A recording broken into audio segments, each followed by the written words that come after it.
Okay, so here's the reaction to the fifth reading of chapter 2. Couple of things. One, so Quest City has already been mentioned, but also the Four Cities, which was the previous version of Quest City, and Lacey refers to it as the Battle Days or the Red Letter Days. More will be said about that in further chapters.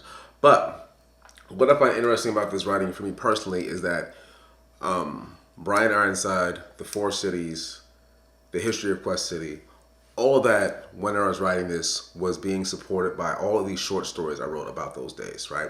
So, and none of that information makes it on the page. But because I had done those short stories, even if they're just like rough drafts, but this kind of gave me a framework of those worlds and of those characters, I was able to write something pretty quick, but on the page about those details, but also with a certain confidence. And so that kind of taps into what Ernest Hemingway referred to as the Iceberg Theory. So Ernest Hemingway was a newspaper writer.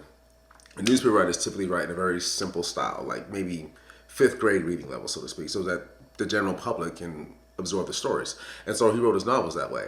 And so, but part of his theory was that with icebergs, there's just a little tip of the iceberg that's above the water, and then there's just the mass is beneath the water.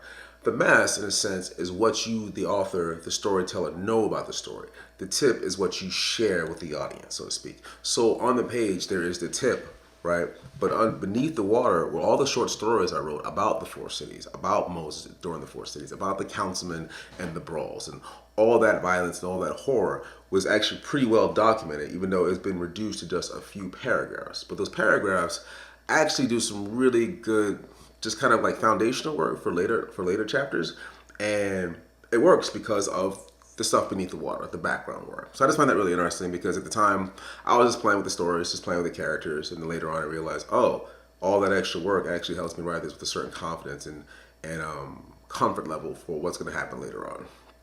So let me see what else. I had something else. Oh, right. Once again, curiosity. The line about Brian being like a sex worker. Maybe unethical, but not uneducated. That was actually based on the autobiography of Malcolm X. At some point, he was working with sex workers and just learned a lot about relationships from them. And I think he was, I don't know, I mean, some people say he was a sex worker, but I think he was something like an assistant pimp. I don't know. Anyway, he spent a lot of time with sex workers as a young man in Harlem. And in his book, his memoir, he talks about, well, Alex Haley wrote the memoir. I think it was Alex Haley. Anyway, in the autobiography, right? In the autobiography, it's mentioned how he learned a lot about relationships and women by hanging out with and talking to sex workers. And I thought that was really interesting. And somehow that also bled into this story.